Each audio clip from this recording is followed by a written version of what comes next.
বন্ধুসকল নমস্কাৰ। আজি আপোনালোকৰ মাজত নতুন এটা ভিডিঅ' লৈ আহিছোঁ। আপোনালোকে চাই আছে ফিনটেক ইণ্ডিয়া। ফিনটেক ইণ্ডিয়া হয় আপোনালোকে ইউচিআৰৰ যে আইডি আপোনালোকে লৈছে বা লোৱা নাই ইউচিআৰৰ আইডিখন, আমি ইউচিআৰৰ আইডিখন দি আছোঁ। এতিয়া আপোনালোকে ইউচিআৰৰ আইডিত আপোনালোকে কি কাম কৰিব পাৰিব?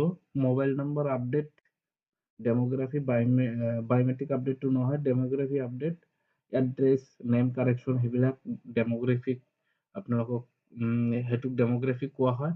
আৰু আপনাৰ চাইল্ড এনৰোলমেন্ট কৰা হয় বিলং 5 ইয়াৰ্স এইটো। তো আপোনালোকে চাব পাৰিব ইয়াতে কি অপশ্যন আছে।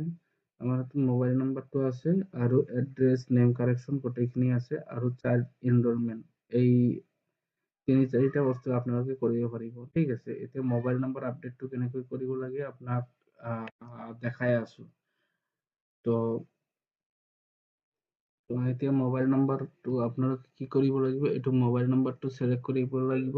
এতিয়া আধাৰ নম্বৰটো দিব লাগিব, আধাৰৰ নেমটো দিব লাগিব, আৰু আপোনালোকে নতুন মোবাইল নম্বৰটো যেটো দিব এই মোবাইল নম্বৰখন আপোনালোকে দি দিব। ঠিক আছে, তাৰপিছত এই 5টা ফিংগাৰ আপোনালোকে সিৰিয়াল ৱাইজ লোৱাৰ পিছত সাবমিট মাৰি দিব। ঠিক আছে, 110 টকা কৰি কাটিব আপোনাৰ এইখন পৰ্টেলৰ পৰা। আপোনালোকে যদি আইডি টকা 110 টকা কৰি কাটিব। তো আজিৰ ভিডিও ইমানেই। যদি লয় আপোনালোকে তলত নাম্বাৰ থাকিব, সেইটো নম্বৰত কন্টাক্ট কৰি আপোনালোকে ইউচিএল আইডি বা আধাৰ কাৰেকশ্যন আইডি ল'ব পাৰে। আজিৰ ভিডিও ইমানেই।